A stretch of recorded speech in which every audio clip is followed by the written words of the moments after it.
Thanks for tuning in to Shawnee Union this week, and we're featuring the one of the first of the three half-frame cameras. The first one is probably one of the more famous ones, the Canon Demi EE17. This was released in the 1960s, and is Canon's version on take on the half-frame camera. Probably one of the more popular ones. Pretty hard to find in America, but I think you can find it pretty expensive on eBay. But we'll get right into it. So the Demi EE17 sports a 30mm f1.7 lens. The aperture settings go from 1.7 here all the way to f16. Top of the camera, you're going to see the focusing mechanisms right here. So about 15 meters to 0.8 meters, or 2.6 feet to 50 feet. And then infinity focus is at this point too. On the other side of the camera, you're going to see shutter speeds. So here we're going from 500 all the way to 1/8, and then B for bulb mode.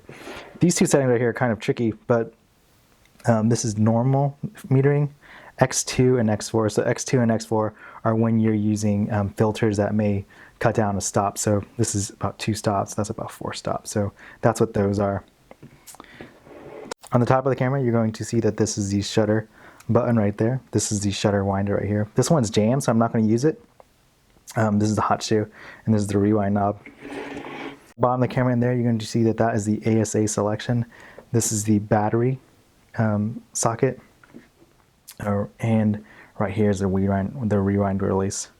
Size-wise, the Demi EE17 is pretty similar in size to the Canon QL17. If you look at the body side by side, about the same thickness. And this lens sticks out a little bit more though, so this is a little larger, but not pocketable. I wouldn't say it's a totally pocketable camera, but it's not too large either. Definitely a point and shoot. Definitely something you can put in your bag and carry around. Handling this camera, definitely like the way it feels, definitely like the weight of the camera. It doesn't feel very cheap, it feels really well made. The mechanisms are all very smooth, so the focusing mechanism is really smooth. It has some cool extra features like the self-timer, and it just seems like a very well thought out camera. The one issue is it doesn't have a rangefinder, so inside the camera you're going to notice that on the focusing mechanism, it's going to give you just distances, which isn't a huge issue. So what about loading film with this camera? Basically pretty simple, pretty straightforward. You're going to open the back. It's a catch right here. Once that's opened, you're going to put your film in like that. Push it down a little bit, make sure it's on the bottom. Just make sure it's hinged in like that. Then pull your film into the catches on this side. This one's damaged, so I'm not going to show this whole process. The shutter's damaged, so I can't advance it. But then you're going to simply close your back. And then when you're done shooting, you're going to simply hit the rewind knob and then use this rewind spool. Then use the rewind spool to take it up. And then simply open it and take it out. It's pretty simple, pretty straightforward. When I started looking for images on Flickr, I noticed something really interesting off the bat. I noticed that when you put these half-frame images together, a lot of people were combining them, so putting 2 or 3 images together and then scanning them and putting them online. And I really like the look I really like that look. I really like that it tells a little bit more of a story than a traditional 35mm image. And this is one of the big selling points of, maybe trying out a half-frame camera. The first photographer we're going to feature is Mr. Pista, and these are the Flickr names that people tell me, so when you have a funny Flickr name and I read it, it sounds way funnier me reading it out loud. But I think he's based out of Northern California in the Bay Area, and this is a scene from, I think, a fire escape or a fireman putting out a fire somewhere. And the 3 images alone, I think, are pretty good, but when you put them together in this type of series, I think it's even that much stronger, and you can kind of get an idea of what's happening at the on this day and in this person's life. And I think that's really cool. It's more strong than just one of these images alone. This next photographer is Daniel Liu, and I really like these type of snapshot images. So you're gonna see here 2 images, one on the left of apples in a grocery store, and then the second one probably eating in a restaurant somewhere with his friend. They both work really well together, though. I think the colors on the left balance out the images on the right. And even though it's a little soft and the colors are washed out, I think it makes it look cooler. So I think it gives it an effect that you really can't get with digital cameras, and you really can't get with iPhones and things like that. This is, a more special image to me. These images are from KDB. I don't know how to pronounce her last name, so I'm just going to say KDB to be safe. And these ones remind me a lot of when I was a kid. So I used to vacation in Northern California a lot. And this is what the scenes looked like. You would have a telescope, in one of these pay-per telescopes. And the one on the right, I believe, is a beach, but it's kind of foggy.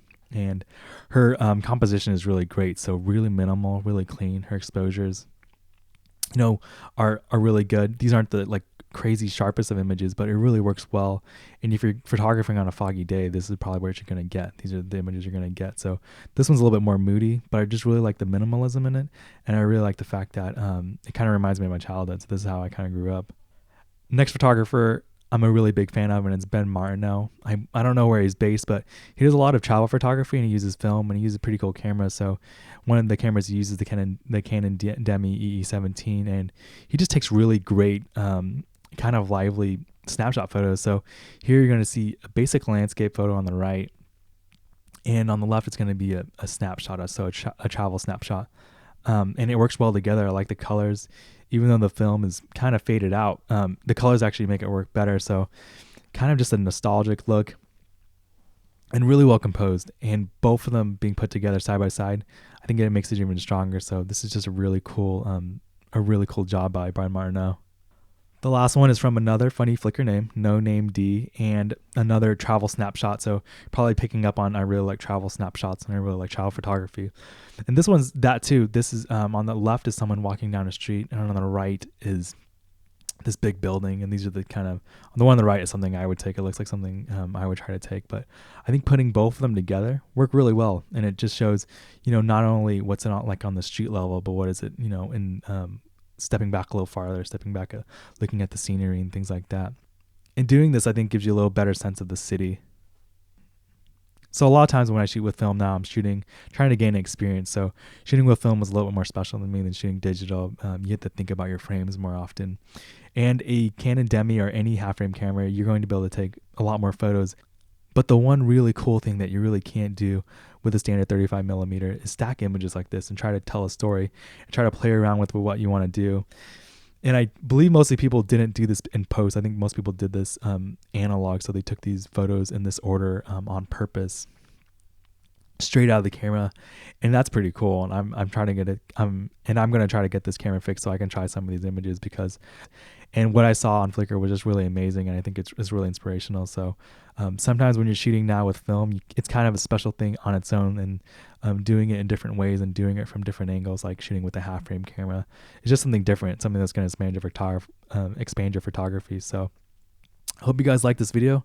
Remember to like it and subscribe to my channel. Also, if you want to see any other topics covered or you want to see any other cameras covered, remember to leave it in the comments. Thanks. Bye.